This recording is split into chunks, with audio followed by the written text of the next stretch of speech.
most exciting prospect about doing any of the brain research.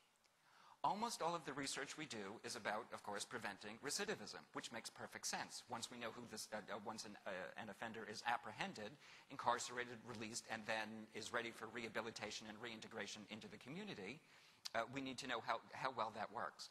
But if the brain research is successful, instead of presenting the second offense, we can prevent the first offense, which would be extremely, extremely exciting. Nobody can make any promises about, we're going to have this in 10 years, 20 years, whatever it is.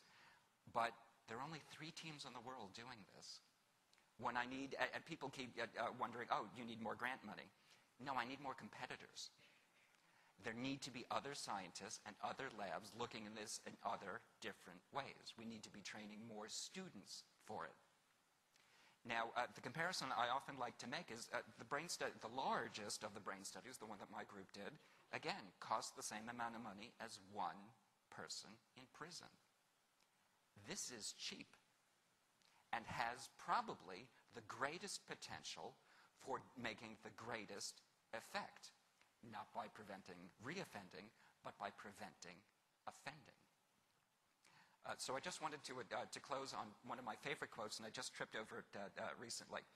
Magnus Hirschfeld, who was also one of the initial sex researchers, he said it in German, but justice through science, which is probably the most exciting prospect that any of us has. And I would also like to acknowledge, they talk about it takes a village.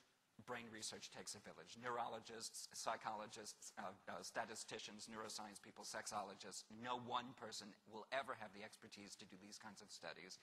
It takes a whole mess of us. And with that, I hope that kind of allayed people's fears, helped catch you up. I hope I